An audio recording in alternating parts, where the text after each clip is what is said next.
There are few things more difficult than growing up the junior to a famous father. Mickey Mantle Jr., John Rockefeller Jr., John F. Kennedy Jr. all fell a little bit short of their famous fathers, but not always. Take the case of R.O. Barton Jr.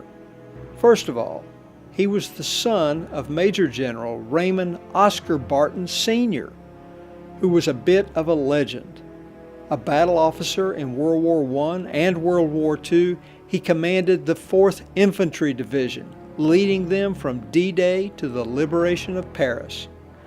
Author Ernest Hemingway called the 4th one of the greatest infantry divisions in U.S. military history. Barton came to Augusta with his 4th Infantry and directed the growth of our new military base, today's Fort Gordon.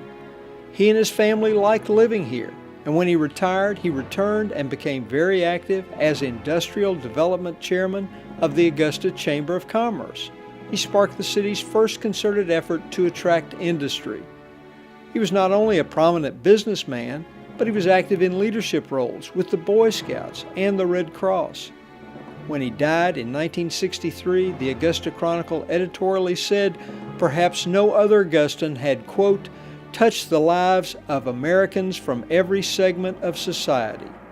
But the case can be made that R.O. Barton Jr. matched a career almost as famous as his father's. He graduated from West Point and was a fighter pilot in the U.S. Air Force. During the Korean War, he flew 100 missions. He pioneered in-flight fueling on long-distance flights. He taught the first graduating class at the Air Force Academy. His military decorations include the Distinguished Flying Cross, the Air Medal with Oak Leaf Cluster, the Air Force Commendation Medal. When he left the Air Force, he could have gone just about any place, but he came to Augusta, where he became president of Clausen Concrete.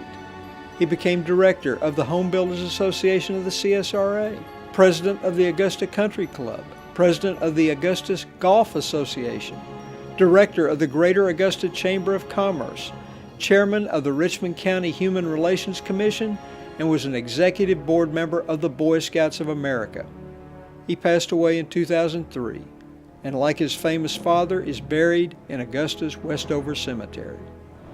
Both Bartons shared a remarkable legacy, and there was also this, a link to another famous junior. You see, on D-Day, when American troops stormed Utah Beach, they were led by one of the senior Barton's most well-known commanders, 56-year-old Brigadier General Theodore Roosevelt Jr. Yes, the son of the famous president asked Barton's permission to lead the assault because he had combat experience. Barton reluctantly agreed. And Roosevelt? He was the only general on D-Day to land by sea with the first wave of troops. At 56, he was the oldest man in the invasion. The attack was off course, so Roosevelt changed the plan, personally and successfully directing troops toward completion of their objectives. Most of it was done under fire as he calmly walked around without a helmet. Years later, Omar Bradley was asked to name the single most heroic action he had ever seen in combat. He replied, Ted Roosevelt on Utah Beach. For his action, Roosevelt was awarded the Congressional Medal of Honor, just like his famous father, President Theodore Roosevelt, who gained the medal for leading another famous charge a half a century before. Being a junior can be a burden, but it can also be a challenge, and some men rise to meet it.